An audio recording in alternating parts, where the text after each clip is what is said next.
श्री स्वामी समर्थ अवधचिंतन श्री गुरुदेव दत्त।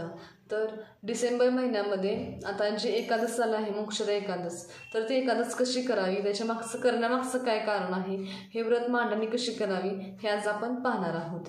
तर ही वर्षातील शेवटची एकादश अशी मानली जाते। तर ह्या एकादशीला भगवान श्रीकृष्णाने अर्जुनाला गीतेचं रहस्य किंवा जे गीतेचं ज्ञान आहे ते ह्या दिवशी सांगितलं। त्यामुळे ह्या एकादशीला मोक्षदा एकादश किंवा गीता जयंती असंही म्हटलं जातं। तर ह्या दिवशी आपण गीतेचं पठणही करू शकतो, तसंच विष्णू सहस्त्रनाम आपलं विष्णू ओम नमो भगवते वासुदेवाय नमः हा मंत्र आपण जाप करू शकतो। तसंच जे काही आपल्याकडून विष्णूंसाठी सेवा होईल ते आपण ह्या दिवशी पूर्णपणे व्रतस्थ राहून ही सेवा करू शकतो। आपल्याला उपवास निभत असेल तर आपण करू शकतो, नाहीतर आपण अखंड नामाचा जपही करू शकतो। तर भगवान महाराज युधिष्ठिर यांनी भगवान श्रीकृष्णाला विचारलं की ही मार्गशीर्षमध्ये जी एकादश येते त्या एकादशीला नाव काय आहे किंवा ही एकादश कशी केली जाते आणि ही एकादश करण्यामागचं कारण काय आहे। तर भगवान श्रीकृष्ण म्हणतात की ह्या एकादशीला मोक्षदा एकादश असं म्हटलं जातं। तर आपले जे पितृ आहेत किंवा पूर्वज आहेत ह्यांचा आपल्याला आशीर्वाद मिळतो हे एकादश केल्यामुळे, किंवा त्यांना मोक्ष प्राप्त होतं, म्हणून ही मोक्षदा एकादश याला म्हटलं जातं। तर भगवान श्रीकृष्णांच्या मागची कथा युधिष्ठिर महाराजांना सांगतात, त्याच मी तुम्हाला सांगणार आहे। तर गोकुळ नामक एक नगर होतं, त्याच्यामध्ये वैखासन नावाचा एक अतिशय चांगला असा राजा होता। तो आपल्या प्रजेला आपल्या मुलाप्रमाणे सांभाळत होता। त्याच्या प्रजा ही सर्व गुण संपन्न होती। त्याच्या प्रजेमध्ये विद्वान असे ब्राह्मण होते, म्हणजे त्याची प्रजा किंवा तो सर्व गुण संपन्न असा होता। आणि एक दिवशी काय होतं, तर राजाच्या स्वप्नामध्ये त्याचे वडील येतात आणि वडील त्याला म्हणतात की मी नरक यातना भोगतो आहे, मला ह्यातून तू बाहेर कर, मला ह्यातून मुक्त कर।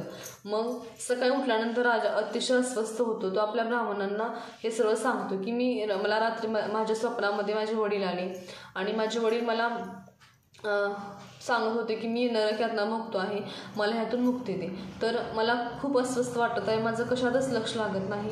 तर माझ्या आईवडिलांसाठी जी काही सेवा करायची असेल ते तुम्ही मला सांगा, मी माझ्याकडून जे काय होईल ते मी आईवडिलांसाठी करेन आणि ह्यातून त्यांना मुक्ती देण्यासाठी प्रयत्न करेन। तर म्हणजे तो राजा म्हणतो की एक चांगला मुलगा आपल्या आईवडिलांना मुक्त करू शकतो, तो 1000 मूर्ख मुलांपेक्षा तो चांगला असतो। ज्याप्रमाणे एक चंद्र पूर्ण जगाला प्रकाश देतो, तसंच हजारो तारे जगाला प्रकाश देऊ शकत नाहीत ना।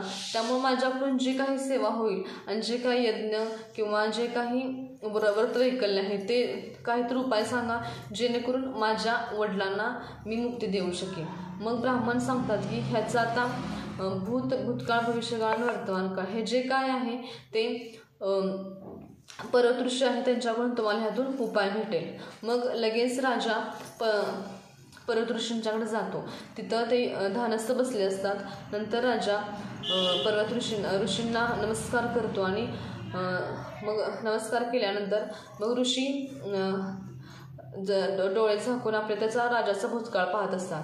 तेव्हा भूतकाळ पाहिल्यानंतर मग राजाला म्हणतात की तुझे वडील आपल्या एका बायकोला वासनेमुळे रिपू तिला देतात आणि दुसऱ्या बायकोला तिला म्हणजे मागितलं तरी सुद्धा सुनेच्या सांगण्यावरून ते तिला रिपू देत नाही। त्यांच्या ह्या पापकर्मामुळे त्यांना ह्या यातना भोगायला लागत आहेत। तर राजा म्हणतो की मग त्याच्यावर उपाय काय आहे का। मग ऋषी म्हणतात की आता जी मार्गशीर्ष महिन्यामध्ये जी मोक्षदा एकादश आहे तू ती केलीस की जे पुण्य आहे तू आपल्या वडिलांना गहाण ठेव, म्हणजे त्यामुळे त्याच्या वडिलांना ह्यातून मुक्तता मिळेल। मग राजा लगेच घरी जातो आणि 2 दिवसांनी लगेच मोक्षदा एकादश असते।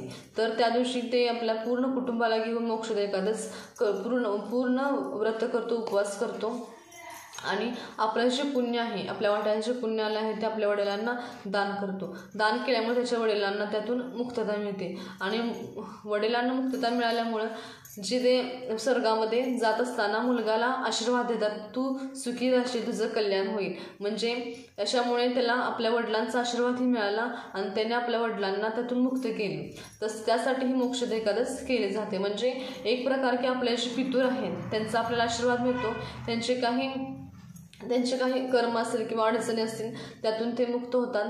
त्यामुळे आपण ही मोक्षदा एकादशी साजरी करतो. तर याची मांडणी कशी करायची, तर सकाळी आपण लवकर उठून आपलं घर साफ करून आपण आंघोळ करायची. आंघोळ केल्यानंतर आपले देवपूजन आपण जिथं आपण मांडणी करणार आहोत तिथं चौरंग ठेवायचा. चौरंग किंवा पाट असेल तर पाट आपण ठेवू शकतो. ठेवल्यानंतर आपण त्या पाटावर किंवा चौरंगावर एक पिवळं वस्त्र ठेवायचं. त्याच्यावर आपली विष्णूंची मूर्ती किंवा फोटो असेल तरी चालतं. नंतर फोटो ठेवून फोटोची पूजा करायची. आपल्याकडे जर तुळशी माळा आपण 108 अर्पण करू शकतो विष्णूंना. तसेच विष्णू सहस्त्रनामांचा आपण जाप करू शकतो. ओम नमो भगवते वासुदेवाय नमः असाही आपण 108 वाणी जप करू शकतो. आपल्याकडून त्या दिवशी जेवढी सेवा होईल तेवढे आपण करण्यास काही हरकत नाही. तसंच आपल्याला जर आपण उपवास निभत असेल तर पूर्णपणे आपण व्रतस्थ राहायचं एकादशी दिवशी.